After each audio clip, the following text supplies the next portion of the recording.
बिस्मिल्लाहिर्रहमानिर्रहीम। अस्सलाम वालेकुम।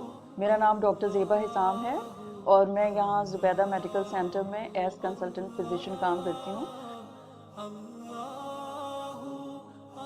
कोविड-19 या कोरोना वायरस की जो बीमारी है उससे रमज़ान के दिनों में भी कैसे बचा जाए और आम दिनों में भी। सबसे पहले तो हम ये बात कर लेते हैं कि किस तरह से हम कोविड-19 से रमज़ान में और दूसरे दिनों में बच सकते हैं। वही एहतियात जो हम अब तक करते आ रहे हैं। सबसे ज़रूरी है कि मास्क लगाएं और मास्क बिल्कुल अपने ऊपर फ़र्ज़ कर लीजिए। आपके बाहर घर से निकलना है, निकलते ही आपने मास्क लगाना है। दूसरे उसको बिल्कुल सही तरीके से लगाइए, नाक के नीचे रखा हुआ मुझे नज़र आता है तो उसका तो कोई फ़ायदा नहीं हुआ। दूसरे अपने हाथ बार बार साबुन और पानी से धोएं। अगर साबुन और पानी कहीं दस्तयाब नहीं है तो अपने पास छोटी सी सैनिटाइज़र की बोतल रखें और हाथ सैनिटाइज़ करें। तीसरे ये बात है कि रश की जगहों पे ना जाएं। जहाँ पे भी रश है उधर जाने से आप बिल्कुल परहेज़ करें।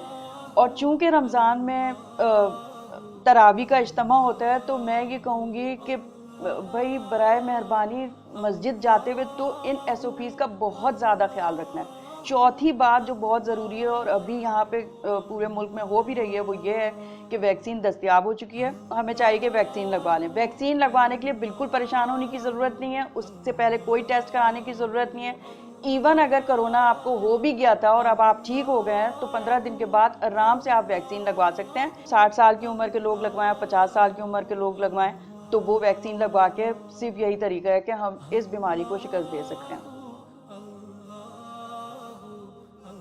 अब हम ये बात कर लेते हैं कि हमें रमज़ान में किस किस्म की ग़िज़ा लेनी चाहिए ताकि हम इस बीमारी से बच सकें। पहली बात तो ये है कि रमज़ान जब आता है तो मतलब होता ये है कि रोज़ा रख रहे हैं तो हमें कम खाने की ज़रूरत है, लेकिन बिल्कुल उससे उलट देखने में आता है कि हम पूरे साल के मुकाबले में मेरा ख्याल है रमज़ान में ही ज़्यादा खा रहे होते हैं अफ्तार के टाइम, और बल्कि अफ्तार से लेके और सुबह सहरी के टाइम तक लोग खा रहे होते हैं। तो पहली चीज़ तो ये है कि भाई अपनी डाइट का ऐसे ख्याल रखिए आप कि उसमें बैलेंस डाइट हो, और जो घर में खाना पकता है ना, मैं तो ये कहूँगी कि अफ्तार के वक्त आप वो खाना खाइए जो मज़ेदार सा खाना बना के, और बिल्कुल भी जो है तली हुई चीज़ें और जो समोसे जलेबियाँ और पकौड़े ये सब खाए जा रहे होते हैं बहुत सेहत के लिए मुज़िर हैं। मोटापा होता है उससे, ओवरवेट होते हैं हम, तो इन चीज़ों से बिल्कुल परहेज़ करें। और अगर बैलेंस डाइट खाएंगे, फ्रूट्स ले लें, उसकी भी चाट भी बनाने की ज़रूरत नहीं है।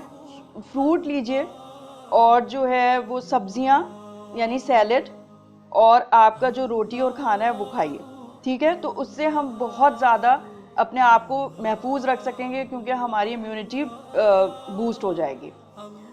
तो ये ग़िज़ा के लिए मेरी आपको एडवाइस है।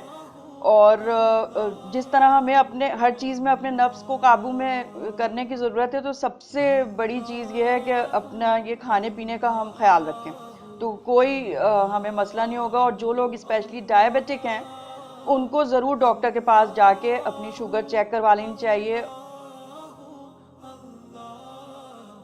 रमज़ान में जिन चीज़ों को हमें अवॉइड करना चाहिए ताकि हम बीमारियों से भी बचें, कोविड-19 के लिए हमारी इम्यूनिटी जो है वो बरकरार रहे, तो अपनी बैलेंस डाइट लीजिए और बिल्कुल भी तली हुई चीज़ें और ये जो स्नैकिंग हम कर रहे होते हैं पूरा वक्त अफ्तार से लेके और सहर तक, उसको बिल्कुल भी ना आप इस तरह करें। तो इससे आप देखेंगे कि बहुत ज़्यादा हम बीमारियों से और जो एसिडिटी और गैस्ट्राइटिस इस किस्म की चीज़ें हो रही होती हैं उनसे आप बच सकेंगे, और बिल्कुल आपका वेट भी सही रहेगा।